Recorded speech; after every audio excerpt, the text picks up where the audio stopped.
లేవియ కాండము 17వ అధ్యాయము 11వ వచనాన్ని మనం చూసినప్పుడు, రక్తము ప్రాయచిత్తము చేయునట్లు బలిపీఠం మీద పోయిటకై దానిని లిఖించి తిని, రక్తము దానిలో ఉన్న ప్రాణమును బట్టి ప్రాయచిత్తము చేయు.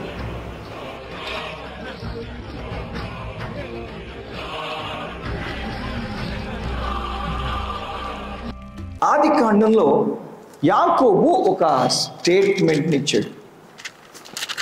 ఆది కాండము 47వ అధ్యాయము 7వ వచనాన్ని చూస్తే, మరియు యోసేపు తండ్రి అయిన యాకోబును తీసుకుని వచ్చి ఫరో సమక్షమందు అతన్ని ఉంచగా యాకోబు ఫరోను దీవించెను. యాకోబు ఫరోని దీవించాడు. యాకోబు ఫరోను దీవించిన తర్వాత ఫరో యాకోబుతో మాట్లాడుతూ ఏమన్నాడంటే, జీవించిన సంవత్సరం యాకోబుని ఫరో అడుగుతున్నాడు, నీవు జీవించిన సంవత్సరములెన్ని అని యాకోబును అడిగినాడు. అయ్యా నీ వయసు అంతా అని అడిగాడు. ఎందుకంటే మన సామెతల గ్రంథంలో తలనెరుపు గురించి చెబుతూ, ఆ తలనెరుపు అంటే సొగసైన కిరీటము అని రాయబడింది. అంటే అది అనుభవానికి సూచన అన్నమాట. అనుభవ జ్ఞానానికి సూచన, తెలుపు జ్ఞానానికి సూచన. ఫరో ఎందుకు అడుగుతున్నాడంటే, నీవు జీవించిన సంవత్సరమని అని ఎందుకు అంటున్నాడంటే, ఆ తలనెరుపును బట్టి, ఆ అనుభవమును బట్టి ఫరోకి ముచ్చటేస్తుంది తెలుసుకోవడానికి. అప్పుడు యాకోబు ఒక మాట మాట్లాడినాడు. ఏమన్నాడు?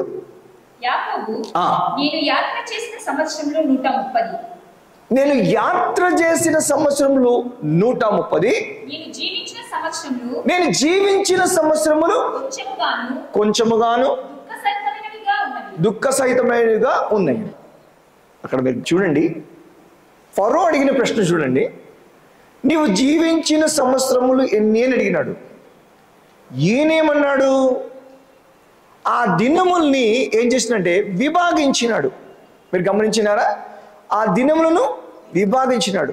ఫరో జీవితమును గురించి, జీవించడం గురించి నువ్వు అడుగుతున్నావు. నీ దృష్టిలో ఇన్ని ఏండ్ల నా జీవితము నీకు చాలా ముచ్చటగా ఉంది. అయితే నేను ఒకటి చెప్తున్నాను విను. మనిషి జీవించే జీవితంలో దినములు 2 భాగాలు. ఒక్క భాగం ఏంటిదంటే యాత్ర చేసిన దినములవి. యాత్ర చేసిన దినములు ఎప్పుడో పుడతారు, పెరుగుతూ యాత్ర చేస్తారు. సంవత్సరంలో అనేటువంటివి ఆ యాత్రలో వస్తూ ఉంటాయి. అయితే మనిషి పుట్టినప్పటి నుంచి మనిషి ఇప్పటిదాకా జీవించిన దినములు కాదవి, అవి యాత్ర చేసిన దినములు.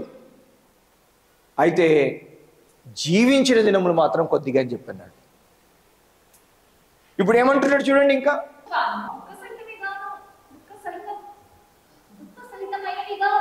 ఉన్నవి.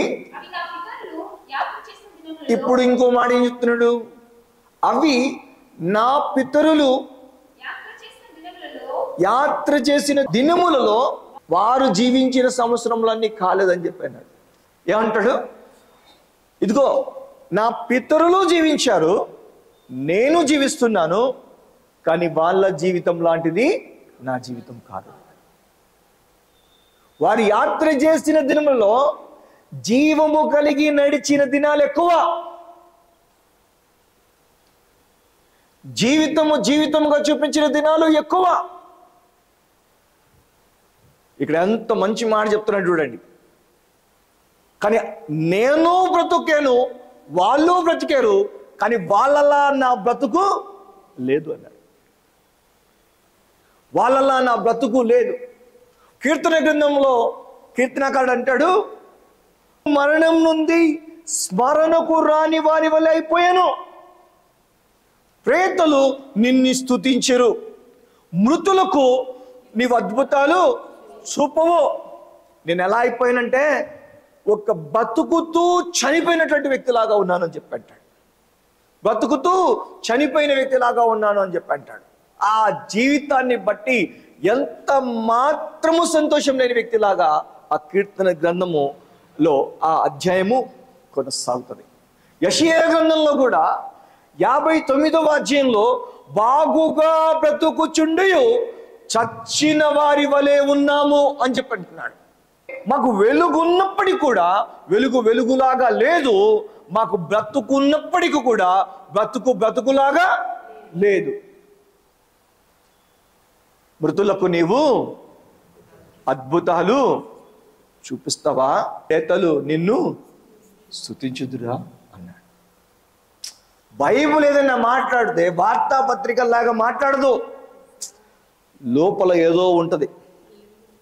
ప్రార్థనలు ఆయనను స్తుతించలేరా అంటే జీవితంలాగా లేకపోతే ఆరాధనగా ఉండదా? ఉండదో. జీవితంలాగా ఉండకపోతే స్తుతిలాగా ఉండదా? ఉండదో. హిజ్కియా ఒక స్టేట్మెంట్ ఇచ్చినాడు. ఆయన 38 యెషయా గ్రంథంలో ఒక స్టేట్మెంట్ ఏంటంటే సజీవులే కదా దీన్ని స్తుతిస్తారు అని చెప్పాను. అంటే సజీవులు అంటే ఏమిటంటే ఆ యొక్క జీవము కలిగినటువంటి ఆయుష్ కలిగినటువంటి వారు.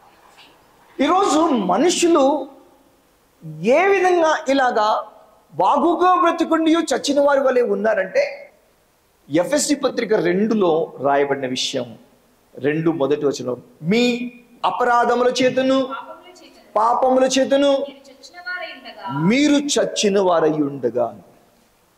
అపరాధములు, పాపములు, లోక సంబంధమైన జీవితము మనల్ని ఏం చేస్తుందంట?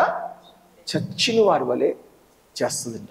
మనుషులు ప్రమాణమును అంటే ఆమోదించదగినట్లుగా ఎందుకు జీవించలేకపోతున్నారంటే అపరాధములు కలిగిన వారే జీవించలేకపోతున్నారు. మనుషులు ప్రమాణము కలిగిన దినములు ఎందుకు కలిగి ఉన్నారంటే పాపములు కలిగి ఉండడం వల్ల వాళ్ళు అలాంటి స్థితిలో ఉన్నారు. మనుషులు జీవితం ప్రామాణికమైనదిగా ఎందుకు లేదనంటే కారణం ఏందో తెలుసా అండి? కారణం ఎలా జీవించాలి, ఎలా జీవిస్తున్నారు దాన్ని బట్టి బ్రతికుచుండియు చచ్చిన వారి వలె ఉన్నారు. దేవునికి బ్రతికిన వాళ్ళు అవసరము. దేవుని కార్యాలు బ్రతికున్న వారిని బట్టి వెళ్తాయి. పిల్లల యాకోబు యొక్క మాటలో వేదన ఏంటిదో తెలుసండి? నా పితరుడైన అబ్రహాము జీవించినట్లుగా నా జీవితం లేదు అన్నాడు. నా పితరులు యాత్ర చేసి జీవించిన దినములన్నీ దినములు కాదు నావే అని చెప్పన్నాడు. అంటే ఆయన జీవితంలో ఎన్ని దినాలు పాడు చేసుకున్నాడు, ఎన్ని దినాలు ఎలా జీవించాడు, ఆ దినములు జీవితం యొక్క ఆ ప్రమాణాన్ని కోల్పోతే అతను ఎంత వేదన పడతాడు. ఈరోజు యాకోబులో అయినా ఈ వేదన ఉంది, కానీ మనలో చాలా మందిలో ఏం లేదు, ఈ వేదన లేదు. ఈ వేదన లేదు. అరే నా జీవితంలాగా లేదే, నాలో రక్షణానందము లేదే, నేను ఎందుకు ఏదో ఒకటి చూడడం ద్వారా ఆనందిస్తాను, నేను ఎందుకు ఎవరినో ఒకరిని కలవడం ద్వారా ఆనందిస్తాను, నేను ఎందుకు ఏదో తిండి తినడం వల్ల ఆనందిస్తాను, నేను ఎందుకు ఆనందాలు ఎక్కడెక్కడో వెతుకుతున్నానంటే నాలో దేవుని యొక్క రక్షణ ఒక తండ్రి లాగా సంరక్షించుకుంటాడు కదా, ఆ రక్షణ ద్వారా ఆనందము లేకపోతేనే నేను ఏదో ఆనందాలకి వెళ్ళిపోతాను. నా ఆత్మలో హర్షము లేకపోతే నేను ఏదో విధంగా నేను ఆ హర్షాన్ని వెతుక్కుంటాను. మనుషులు ఈ రోజు జీవించాల్సిన రీతిగా ఎందుకు జీవించలేకపోతున్నారంటే కారణం వారిలో ఆ జీవము లేదు. ప్రియులారా, ఒక బేషరుక్కనేటువంటి ఒక మాట అబ్రహాం గురించి, ఇస్సాకు గురించి వెలువడింది. అదేంటిదంటే వాళ్ళు జీవించిన జీవితమే వేరంట. ఎంత కాదన్నా కూడా కొన్ని పాటలు మనల్ని ప్రశ్నిస్తాయి. మిమ్మల్ని ప్రశ్నించేయలేదో నాకు తెలియదు, కానీ నాకైతే ప్రశ్నలు పాటలోంచి వస్తాయి.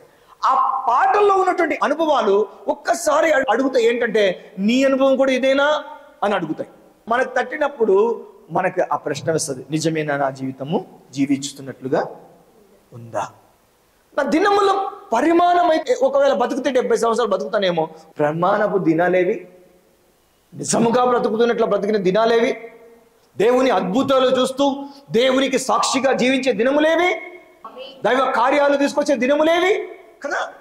అందుకే యేసన్న గారు ఒక సవాలైనటువంటి ఒక పాట ఏంటంటే, యేసయ్య నీతో జీవించగానే నా బ్రతుకు బ్రతుకుగా మారేనులే, నాట్యమాడేను నా అంతరంగ, ఈ దర్శనానంద భాగ్యమే. ఆమేన్.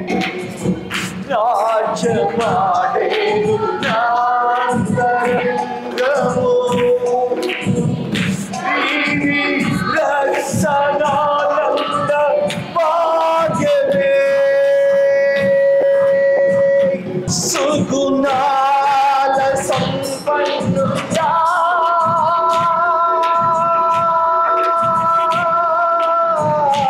స్తుతి గానాల వారసుడా, సుగుణాల సంపన్నుడా, స్తుతి గానాల వారసుడా.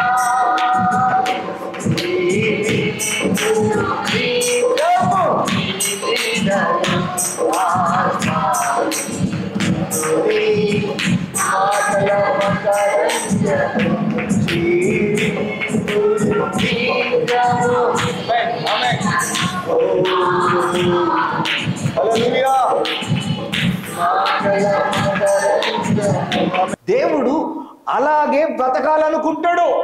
2 కొరింథీ 4వ అధ్యాయము 10వ వచనం నుండి మనం చూసినట్లయితే,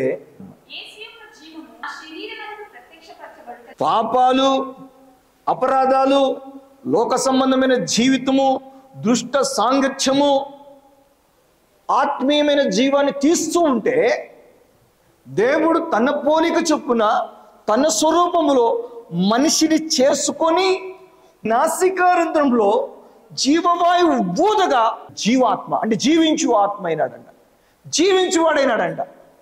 కానీ మనిషి లోకానికి వెళ్ళిపోయి, పాపానికి వెళ్ళిపోయి, అపరాధానికి వెళ్ళిపోయి, వివిధమైనవి కల్పించుకొని ఏమైపోయాడు? చచ్చిన వాడికి అయిపోయాడు. చచ్చిన వాడికి అయిపోయాడు. ఏ తండ్రికైనా చనిపోయిన కుమారుడు ఉన్నాడు అనుకోండి, ఆ తండ్రి బతుకు ఎలా ఉంటుందంటే విలవిల్లాడుతూ ఉంటుంది. అన్నొచ్చి అన్ని లెక్కలు పెట్టి తండ్రితో మాట్లాడుతున్నాడు. ఆడు ఏషియన్తో ఆస్తిని తినేశాడు, నేను అసలు చాలా జాగ్రత్తగా ఉన్నాను, నీకు అంతా తెలుసు, కానీ వాడు వచ్చేలోపు నువ్వు పండుగ చేస్తున్నావే అని చెప్పి వాళ్ళు చాలా బాధపడుతున్నాడు. పెద్దవాడు ధర్మశాస్త్రాన్ని పెట్టి, వాక్యాన్ని పెట్టి, తమ్ముడు గురించి నువ్వు ఇచ్చిన తీర్పు కరెక్ట్ కాదని చెప్పని తండ్రితో వాదిస్తూ ఉంటే, తండ్రి ఏమని అంటాడంటే, ఒరే వాక్యం జీవింపజేయడానికే కానీ మరణించడానికి కాదు.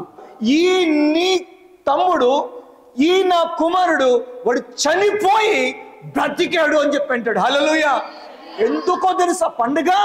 వాడు ఇన్నాళ్ళు చచ్చినోడు లాగున్నాడు రా వాడు.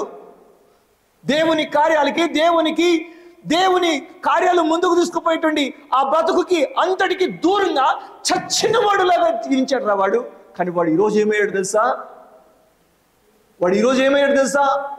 ప్రేమలో వాడు ఊపిరి పోసుకొని వాడు తిరిగి బతికిన వాడుగా వచ్చాడు. నీ తమ్ముడు బతికాడు అని చెప్తాడు. తండ్రికి ఏమిష్టం? బ్రతకాలని ఇష్టం. లోకంలోకి వెళ్ళి చావడం ఇష్టం లేదు. లోకంలోకి వెళ్ళి జీవించలేక, పందులు తిని పొట్టు కూడా దొరకక బాధపడుతూ నరకయాతన అనుభవిస్తూ ఎవడు చేరదీయకుండా నామకుల్లాగా ఇక చచ్చిపోయే పరిస్థితిలో ఏ ఒక్కరు ఉండడం దేవునికి ఇష్టము కాదు. ఆ రోజు బతకడానికి ఇష్టం లేక, బతకంటే భయం వేసి చచ్చిపోవడానికి వెళ్ళేటట్టు నేను, నాకు చావు ఇష్టం లేని ఒక ఆయనను బట్టి బ్రతికాను. ఇప్పటికీ కూడా ఎందుకు బ్రతుకుతున్నానంటే, నన్ను బ్రతకాలని కోరిన వాడిని బట్టి బ్రతుకుతున్నాను. నేను కొంత నెమ్మది పొందిన తర్వాత అయిపోయింది కదా ప్రభా, ఇంకా ఏముంది, ఇంకా నేను చచ్చిపోతాను, నాకు బతకడం ఇష్టం లేదు, చచ్చిపోతానంటే అప్పుడు ఆయన ఏమన్నాడంటే, నువ్వు చచ్చిపోవాల్సిన అవసరం ఏమీ లేదు, నీకోసం ఒక ఆయన చనిపోయాడు అని చెప్పాను. నీకోసం ఒక ఆయన చనిపోయాడు అని చెప్పాను. యేసుక్రీస్తు వైపుగా ఆ దేవాది దేవుడు నన్ను తిప్పాడు. ఆ రోజు యేసుని గురించి నా ప్రేమ ప్రారంభించబడింది. ఆయన చనిపోయినదే మనము బ్రతకాలని. బ్రతుకంటే మన ఉద్దేశం ఏంటి? బ్రతకండి మన ఉద్దేశం ఏంటిది? ఏదో ఒక విధంగా బ్రతికేయడం బ్రతికేనా? బ్రతకడం అంటే మా శరీరమందు ప్రత్యక్షపరచబడుటకై వహించుకొని పోవచ్చున్నాము. ఎందుకంటే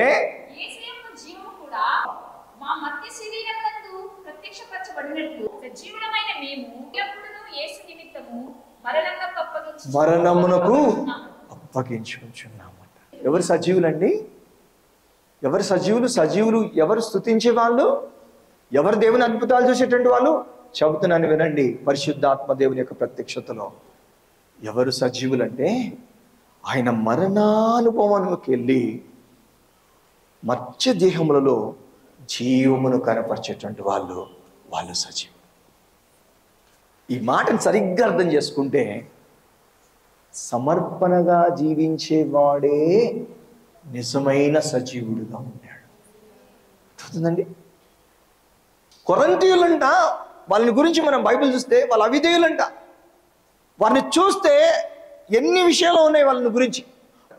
కానీ పౌలు పునాది వేసినటువంటి వాడిగా, వాళ్ళని ఒక రూపులోకి తీసుకురావాల్సినటువంటి ప్రయాసపడుతున్నటువంటి వాడిగా, వాళ్ళ గురించి తప్పిపోయిన కుమారుని తండ్రి ఎట్లయితే కొడుకు చనిపోయినప్పుడు ఓర్వలేకపోయినాడో, కొడుకు బ్రతకాలని కోరుకున్నాడో, అలాగే ఈ కొరింథీయులను గురించి యేసు యొక్క మరణానుభవంకు పోతున్నాడంట. యేసు సిలువ వేయబడినట్టుగా తన్ను తాను సిలువ వేసుకోవడం ద్వారా, యేసు మరణించినట్లుగా యేసు యొక్క మరణానుభవంకి వెళ్ళడం ద్వారా, కావున మాలో మరణమును మీలో జీవమును కార్యసాధకమవుతుంది. యేసు బలి అయ్యింది ఎందుకంటే మనల్ని బ్రతికించడం కోసం. Praise lord. యేసు బలైపోయింది మనము బ్రతకడం కోసం, పాపంలో జీవించకుండా ఉండాలని, లోకంలో జీవించకూడదని యేసు బలైపోయి మనల్ని బ్రతికించాడు. అది నిజమైన అర్పణ, అవునా? ఏ క్రైస్తవుడైతే ఆ బలి అర్పణలో పాలిభాగస్తుడిగా ఉంటున్నాడో ఆ క్రైస్తవుడు ఎవరంటే యేసు యొక్క మరణాన్ని తన శరీరం ముందు వహించుకొని యేసు యొక్క జీవాన్ని ప్రత్యక్షతలోని తీసుకొచ్చి ఈ లోకానికి ఇచ్చేటువంటి వాళ్ళు సజీవులు. ఎవరిని గురించి యాకోబు మాట్లాడుతున్నాడు? వీళ్ళని గురించి. ఒక్క అబ్రహాము జీవిస్తే, ఒక్క అబ్రహాము సమర్పణ గల జీవితం జీవిస్తే, సజీవుడిగా జీవిస్తే, ఇస్సాకు ఊపిరి పోసుకున్నాడు, ఆత్మీయంగా ఊపిరి పోసుకున్నాడు. ఇస్సాకు అంత చిన్నవాడు అంత ఆత్మీయమైన విషయాలను ఎలా మాట్లాడగలిగాడు? సులువైన విషయమేనా అండి? కొడుకుని తండ్రి తీసుకెళ్తున్నాడు, మరి తల్లి ఏమనాలి? రావాలి కదా. ఏమండి ఎక్కడికి వెళ్తున్నారు? రాత్రంతా మీరు నిద్రపోలేదు, ఒకటే ప్రార్థన చేస్తున్నారు, ఏదో టెన్షన్గా కనబడుతున్నారు. మీరు టెన్షన్గా ఉన్నారండి, శోధనలో ఉన్నారండి. ఇప్పుడు ఎక్కడికి వెళ్తున్నారండి? మీరు వెళ్ళేది కాకుండా మళ్ళీ కత్తి తీసుకొని మళ్ళీ కట్టెలు తీసుకొని నిప్పు తీసుకొని ఇంత మాత్రమే కాకుండా మళ్ళీ నా కొడుకుని తీసుకొని పోతుంది. కొద్దిగా ఆగు, రోకో జరా కొద్దిగా ఆగు ముందు నాకు చెప్పు అనాలా లేదా? అననీయలేదు. అబ్రహాము జీవిత విధానము, అబ్రహాము మరణానుభవము, అబ్రహాము సమర్పణ జీవితంలో శారా 16వ అధ్యాయంలో ఉన్నటువంటి మరణము కొట్టుకుపోయింది. అబ్రహాము సమర్పణ దగ్గర శారా సంపాదించబడింది. యేసుక్రీస్తు అర్పణ దగ్గర నువ్వు నేను మనం ఎలా అయితే ఊపిరి పోసుకున్నామో అట్లా అబ్రహాము యొక్క సమర్పణ జీవితం దగ్గర శారా ఊపిరి పోసుకుంది. శారాని ఎవరంటే అతని జీవంలో నేను పాలిభాగస్తురాలని చెప్పంటది. ఏంటి సజీవులు? ఎవరు వీళ్ళు? వీరికి అద్భుతాలు దేవుడు చూపిస్తాంటే ఎవరు వీళ్ళు అంటే, అవును, ఆ యొక్క వదగొర్రె పిల్ల యొక్క మరణంలో పాలు పొంది జీవాన్ని తీసుకొచ్చి బ్రతికించుకునే బిడ్డలు, బ్రతుకునిచ్చే బిడ్డలు. జీవము మత్స్యమైనటువంటి ఆ శరీరంలో ఎలా కలిగుండి మరణానుభవంకి వెళ్ళి ఎదుటి వ్యక్తిలో జీవాన్ని తీసుకొచ్చాడు అబ్రహాం. అమ్మా, నువ్వు ఎట్లా జీవిస్తున్నావు? నీ పిల్లలు ఎట్లా చెప్పుకుంటారా నీ గురించి? మా అమ్మ దేవుని నమ్ముకుంటే, మా అమ్మ సమర్పణగా జీవిస్తే, ఆమె మరణానుభవంలో మా మరణం కొట్టుకొని పోయింది చెప్పుకుంటాడా? ఏంటనుకుంటున్నావు? వాక్యం అంటే ఏంటనుకుంటున్నావు? ఆత్మీయ జీవితం అంటే ఏంటనుకుంటున్నావు? ఆత్మీయ జీవితం అంటే ఒక్క స్తపం దగ్గర ఒక పౌలు లేచినట్టుగా ఉంటుంది. జీవించి చూపించాల జీవితాన్ని, జీవించి చూపించాల జీవితాన్ని. ఒక ఊర్లో ఒక పెద్దయిన చాలా దినాలకి ఒక కూతుర్ని కన్నాడంట. భార్య కాలం చేసి వెళ్ళిపోయింది. బాగా మంచిగా ఉన్నటువంటి వాడు. కూతురు చాలా ఆడంబరంగా పెరిగింది. ప్రాణాలన్నీ పెట్టి కూతుర్ని చూసుకుంటున్నాడు. వయసు అయిపోతుంది, చిన్నపిల్ల, వయసు గతించినాక పుట్టింది. ఈ లోపలే ఆ పిల్ల గురించి వేరే విషయాలు తెలిసినాయి. అడిగాడమ్మా, ఇది నిజమేనా? నువ్వేదో తప్పుదారులు వెళ్తున్నావంట అని అడిగాడు. లేదు నాన్న, అదంతా ఏం లేదు అని చెప్పింది. ఒకరోజు ఈయన నిద్ర లేచిన సమయానికి ఆ పిల్ల కనిపించలేదు. జరిగిన ఒక విషయాన్ని చెప్తున్నాను. అంతా వెతికాడు, కూతురు కనపడలేదు. ఈ పని వాళ్ళు వచ్చి ఏమన్నారంటే, అయ్యా బీరువాళ్ళు నగలు కూడా కనపట్లేదయ్యా, డబ్బులు కూడా కనపట్లేదయ్యా, ఏమి కనపట్లేదయ్యా అని చెప్పారు. గుండె పగిలేంత పని అయింది. అరే, బంగారం పోతే పోయింది, డబ్బు పోతే పోయింది, కానీ నా కూతురు ఏమైందిరా? నా కూతురు పోతే నేను తట్టుకోలేనురా, ఎక్కడ పోయిందని ఎన్ని ఊర్లు వెతుకుతూ ఆ అమ్మాయిని వేటాడినట్టుగా చేశాడు.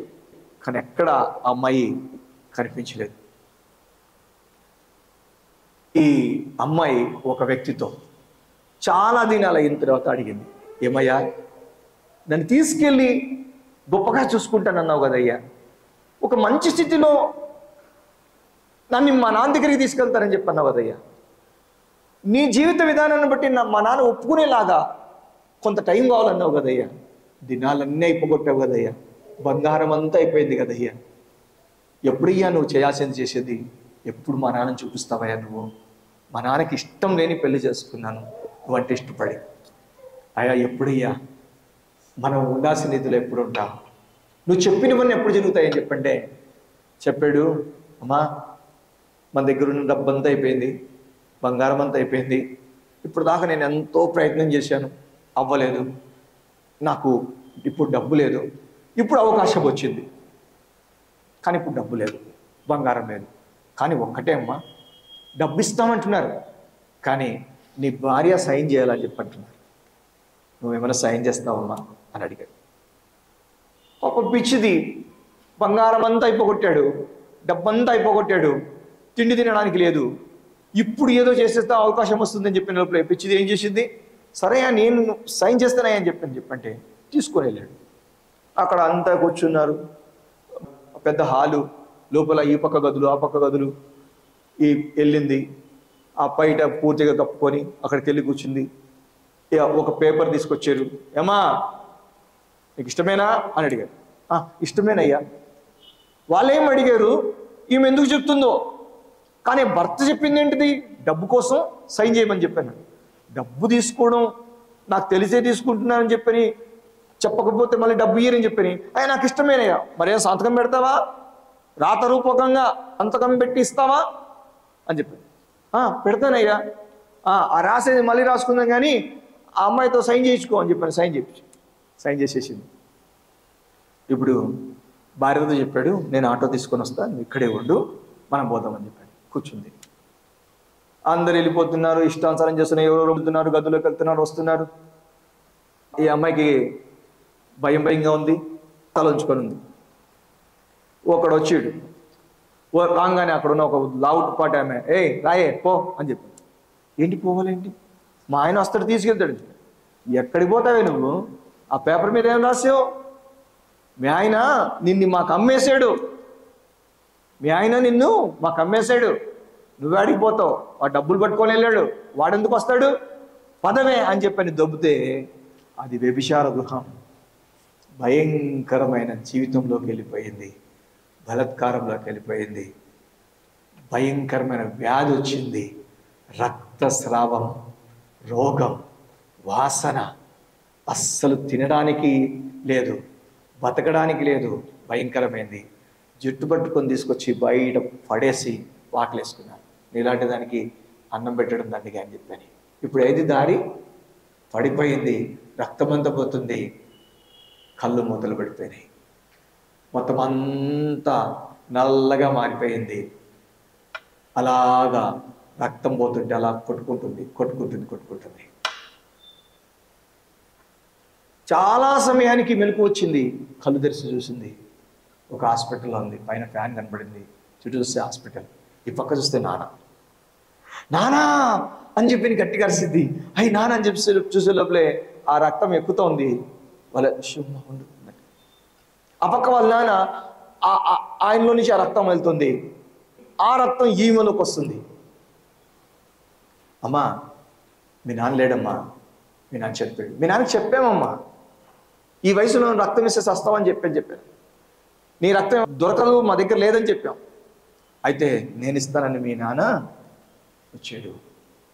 మీ నాన్న పూర్తిగా ఆ అంతటికి ఆధారమైనటువంటి రక్తం అంతా నీకు ఇచ్చేసి మీ నాన్న వెళ్ళిపోయాడు. ఎంత ఏడుపు చూడండి. ఇప్పుడు నువ్వు బాగయ్యావు, మీ నాన్న లేడు. తండ్రిలో ఉన్న రక్తమంతా కూడా కూతురులోకి వచ్చి భయంకరమైన జబ్బు చేసినటువంటి, భయంకరమైన బతుకు విధానంలో పట్టబడినటువంటి, ఆ బతుకులో పడినటువంటి ఆ దెబ్బల నుండి ఆ రక్తం కాపాడింది, బయటికి తీసింది. ఆ తండ్రి చనిపోయినాడు. ఇలారా ఇది జరిగినటువంటి ఒక సంఘటన చూసారా. ఆ కూతురు చచ్చిపోకూడదని, ఒకవేళ రక్తం వేయకపోతే కూతురు చచ్చిపోతాని చెప్పని, నేను చచ్చిపోయినా పర్వాలేదని చెప్పని తన మరణము ద్వారా ఆ తండ్రి ఆ కూతుర్ని బతికించుకున్నాడు. ఇప్పుడు మళ్ళీ ఆ కూతురు ఎవరైనా నమ్ముతుందా? ఇప్పుడు ఆ ఇంటికి వెళ్ళి ఆ ఇంట్లో ఆస్తికర్తగా ఒక యజమానురాలాగా జీవిస్తుంది. కాలం ఏంటో తెలుసా అండి, అతని జీవము అతని కూతురు వహించుకోవాలని చెప్పని ఆ తండ్రి చేసిన సంకల్పము. నీ దేవుడు నిన్ను పాపిగా ఉండాలనుకోలేదు, నరకానికి వెళ్ళేదానిగా ఉండాలనుకోలేదు, నశించిపోవాలని అనుకోలేదు.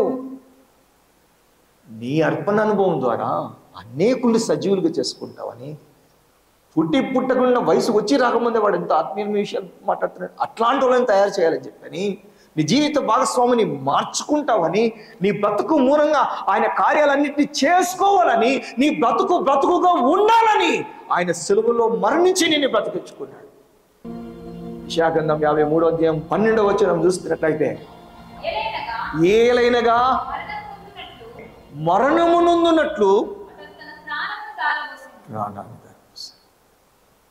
మరణము నొందునట్లుగా ప్రాణమును దారపోశాడు. లేవియకాండం 17:11 ఒక వధ పశువు తనకు ప్రాణమైన రక్తాన్ని పూర్తిగా బలిపీఠం మీద చిందిస్తూ ఉంది, కారుస్తూ ఉంది. దాని రక్తమంతా ఆ బలిపీఠం మీదకి వస్తే అది ఎవరి కొరకు వధించబడిందో ఆ వ్యక్తి జీవంతో నిండుకున్నాడు. ఈరోజు సజీవులైనటువంటి దేవుని పిల్లలు ఎలా జీవించుతున్నారంటే, ఇదిగో మన కొరకు ఆయన ఆ రక్తమును పూర్తిగా కార్చి ఆ ప్రాణమును ధారపోస్తే ఈరోజు మనం సజీవుడిగా మారాం. నీ రక్షణ సులువుగా జరగలేదు, నీ విడుదల సులువుగా జరగలేదు. ఏదో నక్కతోక దొక్కేసినట్టుగా ఈ బ్రతుకు పొందలేదు. దీనికోసం ఒక వెల చెల్లించబడింది. చివరి ఆఖరి రక్తపు బొట్టు వరకు కాల్చబడింది. ఎందుకో తెలుసా? పౌలు లాగా జీవించి అనేక కొరంతీలను వెలిగించడం కొరకు. నేను వ్యర్థంగా ఈ వాక్యాన్ని చెప్పట్లేదు. నా ఆశ ఒక్కటే, నువ్వు బ్రతకాలా, నీ బ్రతుకుగా మారాలా, నీ దినముల ప్రమాణము పెరగాల, నిన్ను బట్టి నీ కుటుంబం రక్షణలోనికి రావాలా, నిన్ను బట్టి అనేకుల జీవితంలో జీవము చూడగలగాలా. నువ్వు నేనెక్కడున్నాను, నేనెక్కడున్నాను? నా మనస్ఫూర్తిగా చెప్తున్నా, వ్యర్థంగా బ్రతుకుతున్నాం, వ్యర్థంగా బ్రతుకుతున్నాం. మన ద్వారా దేవుడు ఉన్నతమైన కార్యాలు చేయాలని, ఆయన బిడ్డలైన మన జీవితంలో అద్భుతాలు ప్రవేశపెట్టాలని ఇష్టపడుతున్నాడు. నీకు ఆ వేదన ఉందా? నేను యాత్ర చేసిన దినములు నా దినములన్నీ దుఃఖ సహితమైనవి. శరీరాన్ని బట్టి నడిచాను, బాధల్లో కొట్టుకొని పోయాను, పరిస్థితులతో కనుమరుకులైపోయాను.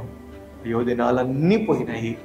నా పితరులు యాత్ర చేసిన దినములు, జీవించిన దినములు వంటివి నా దినములు కావు అని నీకు బాధ ఉందా? జీవితాన్ని వ్యర్థం చేసుకున్న వాళ్ళందరి ముగింపు భయంకరంగా ఉంటుందని దేవుని వాక్యం చెప్తుంది. అయితే ఎవరు బ్రతికిన వారుగా ఉన్నారో, ఎవరు సజీవులుగా ఉన్నారో వారి మీద రెండవ మరణానికి అధికారము లేదని రాయబడింది. రెండవ మరణానికి నీ మీద నా మీద ఆకున్నది. చెడ్డ ముగింపుకు మనం వెళ్ళాం. ఎప్పుడో తెలుసా?